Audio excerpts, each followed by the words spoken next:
Senior anchor person Wasim Badami ہمارے ساتھ موجود ہیں۔ بدامی صاحب، ابھی کچھ دیر پہلے وابدہ صاحب نے کہا کہ جنہوں نے اپنی کرسی کا غلط استعمال کیا ان کا بھی احتساب ہوگا، سب کا احتساب ہوگا، تو آپ بھی سمجھتے ہیں کہ بانی پی ٹی آئی کے علاوہ بھی اور شخصیات کے گرد بھی گھیرا تنگ ہونے والا ہے، وہ بھی زد میں آنے والے ہیں؟ دیکھیے کہ ظاہر ہے وابدہ صاحب کا ٹریک ریکارڈ ہے کہ ان کی خبریں ٹھیک ثابت ہوتی ہیں۔ ظاہر ہے کنیکٹڈ آدمی، انہوں نے 2 دن پہلے ہمارے پروگرام میں کہا تھا کہ 14 سال قید ہونی چاہیے فیض حمید صاحب کو، اور ایگزیکٹلی وہی فیصلہ آیا۔ تو جب وہ بھی یہ بات کر رہے ہیں جو بھی آپ نے کوٹ کی، تو پھر ہماری جو بات کی ایک طریقے سے انڈورسمنٹ ہوتی ہے کہ جب کہہ رہے تھے کہ ابھی یہ معاملہ آگے بڑھے گا، یہ ایسا نہیں ہوگا کہ ایک پریس ریلیز آئی، اس پر سزا پر عمل درآمد شروع ہو جائے گا اور کہانی ختم ہو جائے گی۔ اور خاص طور پر جب اس پریس ریلیز میں بھی آخر میں لکھا ہے کہ سیاسی حوالوں سے جو کنیکشنز کی بات ہے اس کو الگ سے دیکھا جا رہا ہے، تو ظاہر ہے یہ کوئی ایم کیو ایم پاکستان کی بات تو نہیں ہو رہی، یہاں پہ جماعت اسلامی کی بات تو نہیں ہو رہی، ظاہر ہے پی ٹی آئی کی بات ہو رہی ہے۔ اور جب وزیر اطلاعات اگر کھل کے کہہ رہے ہیں کہ وہ سیاسی مشیر رہے پی ٹی آئی کے، تو اس سے یہ گیس کرنا بالکل مشکل نہیں ہے کہ کم سے کم ایک انڈیویجول جن کا نام عمران خان صاحب ہے، جو کہ اس وقت جیل میں ہے، ان کا ان سے کنیکشن، اور اس کنیکشن کو لیتے ہوئے عمران خان صاحب کے خلاف مزید کارروائی، جس کی نوعیت کیا ہوتی ہے وہ ان دا ٹائمس ٹو کم پتہ لگے گا۔ وہ بالکل بھی خارج سے امکان نہیں بلکہ 100% ہے کہ وہ ہونا ہے۔ اور عمران خان صاحب پہ ابھی مقدمات کی ایک طویل فہرست ہے، اس میں ایک بڑے لیکن اہم اور بھاری مقدمے کا اضافہ ہونا ہے۔ اور بدامی صاحب، ویسے ان جنرل آپ کو کیا لگتا ہے کہ کن شخصیات کے گرد گھیرا تنگ ہو سکتا ہے؟ اب وابدہ صاحب ابھی مراد سعید کا ذکر کر رہے تھے، کیا لگتا ہے آپ کو کہ مزید اور کون سی شخصیات ایسی ہیں جنہوں نے ریڈ لائن کراس کی اور اب وہ بھی اس سیلف اکاؤنٹیبلٹی کے ریڈیس میں شامل ہونے جا رہے ہیں؟ دیکھیے سویلین سائٹ پر تو وہ تمام تر لوگ جو کہ اس وقت کئی سالوں سے جیل میں ہیں، وہ ان پہ بالعموم اور عمران خان صاحب پہ خصوص چیزیں مزید سخت ہو سکتی ہیں۔ باقی پی ٹی آئی کی جو انڈیویجول جن سے مراد صاحب کا انہوں نے نام لیا، ان کی تو ظاہر ہے وہ تلاش جاری ہے، اور وہ تو بڑا آبویس ہے کہ اگر وہ کبھی اگر پکڑے جاتے تو ان کے لیے چیزیں بہت سخت ہوں گی، بہت دشوار ہوں گی ان کے لیے چیزیں۔ سو ابھی اس وقت یہ ممکن ہے کہ اس فہرست میں کچھ اور لوگوں کے نام آئے، لیکن وہ نام جو اگین پاکستان کی سیاست کے رخ کا تعین کر دیں گے، وہ ایک نام عمران خان صاحب کا ہی ہے،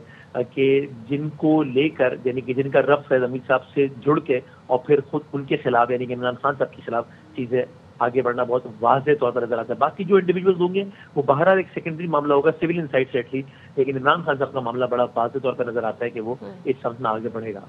اچھا بدامی صاحب، ابھی آپ نے کہا نا کہ وابدہ صاحب اکثر پریڈکٹ کرتے ہیں اور وہ سچ ثابت ہو جاتی ہیں چیزیں۔ اب سے کچھ دن پہلے انہوں نے اے آر وائی نیوز کے ہی پروگرام میں کہا تھا کہ 11 جنوری کے بعد سے ترقی کا نیا سفر شروع ہوگا، ترقی شروع ہوگی، تو کیا آپ سمجھتے ہیں کہ اس سے پہلے بھی کچھ مزید فیصلے ایکسپیکٹڈ ہیں؟ جی، ایک تو میرا خیال ہے کہ وہ کچھ اکانومی کے حوالے سے بھی وہ یہ جو بات کر رہے ہیں وہ اس سمت میں بھی کر رہے ہیں کہ جناب کچھ اکانومی کے حوالے چیزیں بہتر ہوں گی، جس میں ہمیں یہ تو نظر آتا ہے کہ بہرحال کم از کم ہم اگر گروتھ کی طرف نہیں بھی گئے تو اسٹیبلٹی کی طرف گئے، کم از کم ہم ایسے نکل آئے کہ ملک ڈیفالٹ تو نہیں ہو جائے گا، یہ آئی ایم ایف لون دے گا یا نہیں دے گا، حکومت رہے گی یا نہیں رہے گی، نظام چلے گا یا نہیں چلے گا، اچھا برا جو بھی ہے، لیکن کم از کم ایک پریڈکٹیبلٹی والا ایلیمنٹ تو آ گیا ہے نظام میں۔ لیکن جو وہ باقی جو بات کر رہے ہیں اس میں حکومت کے ذہن میں کہیں نہ کہیں یہ ہے کہ اگلے 1 ماہ میں عمران خان صاحب کی اگر یہ اڈیالہ والا معاملہ اگر یہ اس طریقے سے پرسسٹ کرتا ہے، مت بھولیے کہ اب سے کچھ دیر بعد پھر آپ خبر چلائیں گے کہ وزیر اعلیٰ صاحب پہنچ گئے ہیں اور پھر نہیں ملنے دیا اور سارا کچھ، اگر یہ ایپیسوڈ بار بار ہوتا ہے اور ایک خطرناک یعنی ایک ناخوشگوار رخ اختیار کرتا ہے، تو اگلے 1 ماہ کے اندر خان صاحب کو اڈیالہ سے کہیں اور موو کرنا، یہ فیض حمید صاحب والا کے بعد چیزوں کو آگے بڑھانا، یہ ساری چیزیں ہیں جس سے گورنمنٹ یا فیصل وابدہ صاحب جیسے انڈیویجول یہ تاثر دے رہے ہیں کہ سسٹم کی گرپ بہت مزید مضبوط ہوگی، ڈیپ روٹڈ ہوگی، اور چیزیں بہت کرسٹل کلیئر ہوگی، جو کہ پاکستان کے لیے آگے بڑھنے کا ضامن بنے گا۔ بالکل، اور بدامی صاحب پاکستان کی ترقی کا سفر جاری و ساری، یہ جو فیصلہ اب آیا ہے، do you think it was the final nail in coffin or it's just the beginning? دیکھیے عمران خان صاحب کے لیے تو اب مطلب یعنی اب میں کہوں گا کہ چیزیں اب وہ کہتے ہیں نا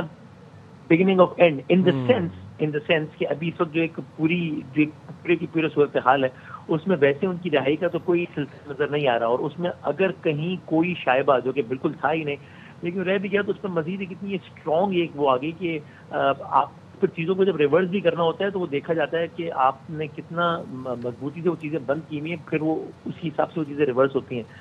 یہ والا جو معاملہ ہے فوجی عدالتوں والا یا فیض حمید صاحب والا، اس سے جب خان صاحب کے کیس کو جوڑا جائے گا اور پھر تو چیزیں آگے بڑھیں گی، تو وہ ایک اور اتنا بھاری، میں نے اسی لیے بھاری کا لفظ بہت سوچ سمجھ کے استعمال کیا تھا، ایک بھاری ایک دباؤ ہوگا ان پر کہ چیزیں پی ٹی آئی کے لیے، یعنی بانی پی ٹی آئی تو وہ اندر ہیں تو مزید کتنا ہی اندر ہو جائیں گے ان کی، مطلب مزید ڈیوریشن کی بات ہو جائے گی، لیکن خود پارٹی کے اندر جو ہے وہ اس حوالے سے ایک ہوپلیسنس کا ایلیمنٹ ایک نیکسٹ لیول پر جائے گا کہ یہ تو چیزیں بالکل ہی جو ہے وہ ایک کسی اور سطح پر چلی گئی ہیں۔ اور آپ ابھی اس سے پہلے پریسیڈنٹ کے حوالے سے بھی تبصرہ کر رہے تھے، آپ کو لگتا ہے کہ ایک فائنل پریسیڈنٹ سیٹ ہو گیا ہے، اور وہی بات کہ کوئی بھی شخص پاکستان میں قانون سے بالا تر نہیں ہے؟ ہاں دیکھیے، یہ ایک مثال ایک بہتر قائم ہوئی ہے، اچھی مثال قائم ہوئی، لیکن اگر اس کو ہم نے پریسیڈنٹ سیٹ کرنا ہے تو ہمیں اور بہت سارے ایسے اقدامات کرنے ہوں گے جس سے کسی کو بھی یہ کہنے کا موقع نہ ملے کہ اس انڈیویجول کو، یعنی اس بات کا یقین ہو کہ اس انڈیویجول کو اگر سزا ملی ہے تو واقعی صرف انہی وجوہات کی وجہ سے ملی ہے جو کہ تحریر ہیں، یعنی وہ وجوہات تو ہیں لیکن کچھ ایسا تو نہیں، کچھ اور وجوہات بھی ہیں جس کی وجہ سے ایک انڈیویجول زیر اعتاب آ گیا ہے، اور نہیں لگنا یہ چاہیے کہ واقعی سسٹم ان چیزوں کو، جو کچھ چیزیں لکھی ہوئی ہیں اس پریس ریلیز میں، وہ کوئی بھی کرے اے بی سی ڈی، وہ اس کے خلاف ہے سسٹم، اور جو بھی شخص اس طرح کے کام کرے گا وہ اس طریقے کے انجام تک پہنچے گا۔ اگر ایسی مثالیں قائم ہوتی رہیں گی تو پھر لوگوں کا یہ واقعی لگے گا کہ پریسیڈنٹ سیٹ ہوا ہے۔ اور بدامی صاحب، سابق لیفٹیننٹ جنرل فیض حمید کو اپنی پسند کی دفاعی ٹیم کے حقوق بھی فراہم کیے گئے، اور سیاسی عدم استحکام، مذموم سرگرمیوں میں ملوث ہونے پر پھر الگ کارروائی جاری ہے۔ اب ان کے پاس what's the resort that he has right now? وہ سپریم کورٹ جا سکتے ہیں یا وہ دوبارہ اپیل کر سکتے ہیں؟ ہاں دیکھیے، فرینکلی میں ایک لیگل ایکسپرٹ نہیں ہوں، لیکن جو ہم نے تھوڑا بہت سمجھا ہے وہ یہی کہ ایسا نہیں کہ سزا کے بعد ان پہ تمام تر اپیل کے راستے بند ہو گئے ہیں، تو وہ ملٹری اور سویلین سائٹ پر بھی اپیل کر سکتے ہیں۔ میاں علی اشفاق صاحب ان کے لائر ہیں۔ فرینکلی جس طریقے کے معاملات ہیں، یہ تو نہیں لگتا کہ ساری چیزیں ان کے لیے ریورس ہی ہو جائیں۔ یہ الگ بات ہے کہ کل کو کوئی ایک اگین جو لا الاؤ کرتا ہو اس کے مطابق